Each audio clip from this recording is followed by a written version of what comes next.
Pohon yang besar, kokoh dan tinggi, disertai dengan pertumbuhan dahan, ranting, daun, bunga, dan buah yang bermanfaat bagi manusia.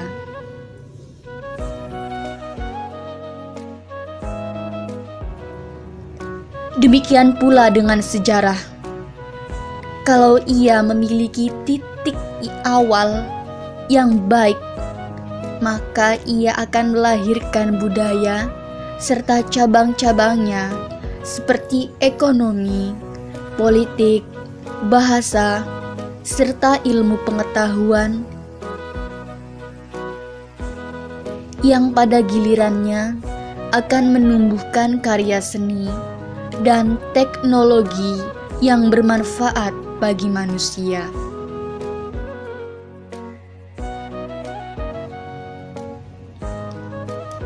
Semua elemen-elemen pohon ini mempunyai hubungan yang erat, meskipun yang sering dilihat oleh manusia pada umumnya hanyalah batang pohon saja. Akan tetapi, adanya pohon dan buah tidak bisa lepas dari peran akar.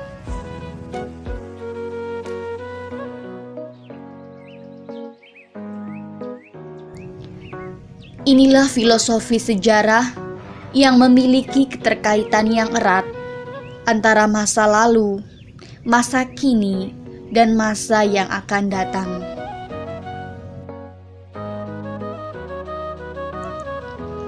Dengan demikian, dapat disimpulkan bahwa yang dimaksud dengan sejarah Islam adalah berbagai peristiwa atau kejadian yang benar-benar terjadi, yang berkaitan dengan pertumbuhan dan pengembangan agama Islam dalam berbagai aspek.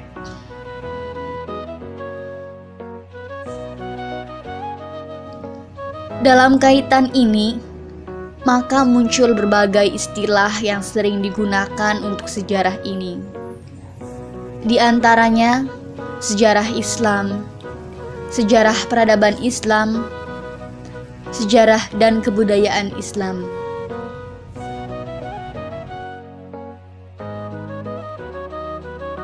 Assalamualaikum warahmatullahi wabarakatuh. Nama saya Muhammad Yunus.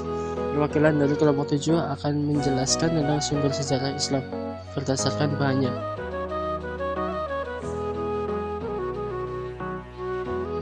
Yang pertama yaitu sumber tertulis. Kumpulan data verbal yang dibentuk tulisan dalam arti sempit bisa disebut dengan dokumen. Adapun dokumen dalam arti luas yaitu meliputi momen, artefak, foto-foto, dan sebagainya. Yang kedua yaitu sumber tidak tertulis.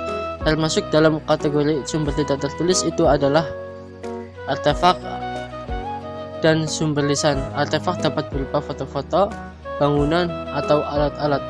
Sumber tidak tertulis lain adalah sumber lisan. Sumber ini secara metodologis merupakan bahan inti bagi sejarah lisan.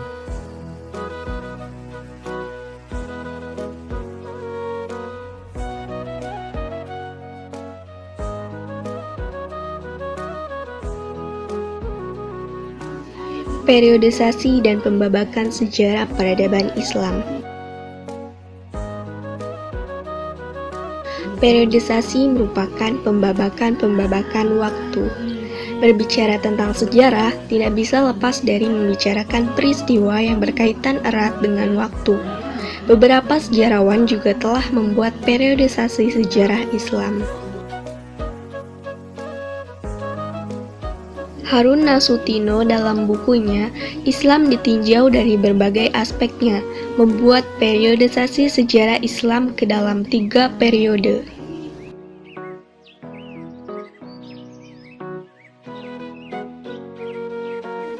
Periode pertama yang disebut dengan periode klasik dimulai dari masa Rasulullah hingga jatuhnya pemerintahan Bani Abbas di Baghdad.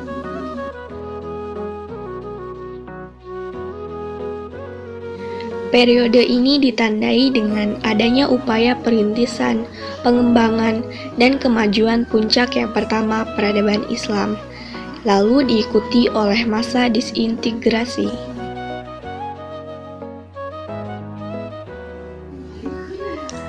Selanjutnya yaitu periode kedua yang disebut dengan periode pertengahan. Dimulai dari masa jatuhnya Bani Abbas sehingga akhir datangnya pengaruh modernisasi Eropa dalam dunia Islam.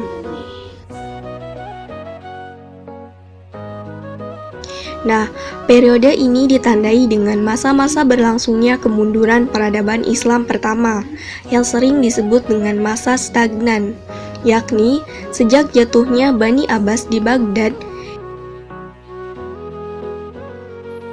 hingga lahirnya 3 kerajaan besar, Utsmani di Turki, Safawi di Persia, dan Mughal di India.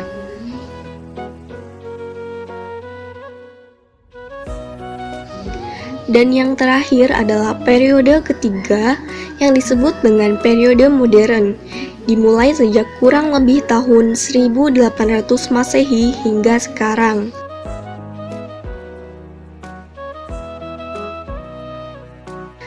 Periode ini ditandai dengan masa penjajahan Eropa terhadap dunia Islam, timbul pengaruh modernisasi ke dalam kalangan umat Islam, dan karenanya lahir kebangkitan dan upaya-upaya pembaharuan di dunia Islam.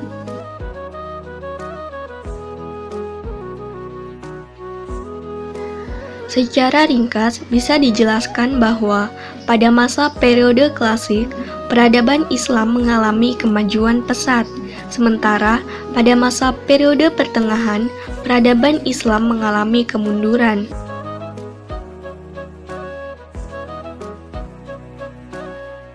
Lalu, pada masa periode modern, peradaban Islam mengalami kebangkitan kembali dan melakukan upaya-upaya pembaharuan.